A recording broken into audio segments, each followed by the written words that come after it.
बिहार एक राज्य जहां शिक्षा है, मेहनत है, लेकिन रोजगार नहीं। वर्षों से पलायन इस राज्य की सबसे बड़ी पहचान बन चुका है। लेकिन अब सत्ता कहती है पलायन रुका है, तो विपक्ष कहता है ये बस प्रचार है। क्या सच में बिहार में अब रिवर्स माइग्रेशन शुरू हो गया है? क्या युवाओं को अब घर में ही रोजगार मिल रहा है? चलिए जानते हैं बिहार की राजनीति के इस सबसे बड़े मुद्दे की पूरी सच्चाई। बिहार में हर साल लाखों लोग रोजगार की तलाश में दिल्ली, पंजाब, गुजरात, सूरत, मुंबई जैसे शहरों की ओर पलायन करते हैं। कारण साफ है, राज्य में स्थायी और सम्मानजनक रोजगार के अवसर नहीं है। खेती पर निर्भरता अधिक, उद्योग और सर्विस सेक्टर का विकास बेहद सीमित। यही वजह है कि बिहार आज भी देशों में पलायन के लिए सबसे चर्चित राज्यों में से एक है। सत्ताधारी एनडीए सरकार का वादा है कि अब हालात बदल रहे हैं। मुख्यमंत्री नीतीश से लेकर उद्योग मंत्री कहते हैं बिहार में अब लोग लौट रहे हैं क्योंकि राज्य में उद्योग आ रहे हैं। उद्योग मंत्री नीतीश मिश्रा का कहना है कि हमने स्टार्टअप नीति लाई है,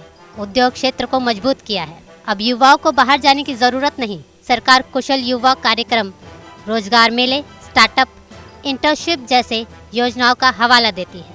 उनका कहना है कि रोजगार है, बस पहचानने की जरूरत है। लेकिन विपक्ष की माने तो सभी प्रचार के तरीके हैं। आरजेडी नेता तेजस्वी यादव का कहना है कि बिहार में वास्तविक रोजगार नहीं है, इसलिए लोग फिर से पलायन कर रहे हैं।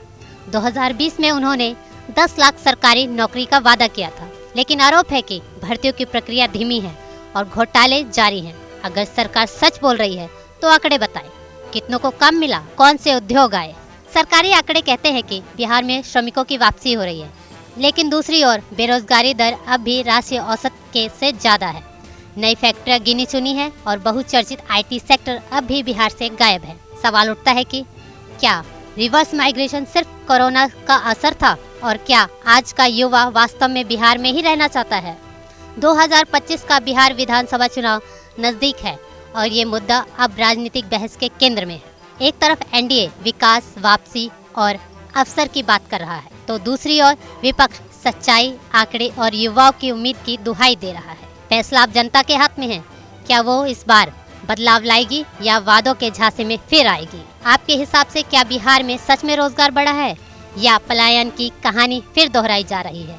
हमें कमेंट में बताएं। वीडियो को लाइक करें और चैनल को सब्सक्राइब करना ना भूलें। मिलते हैं अगली रिपोर्ट में।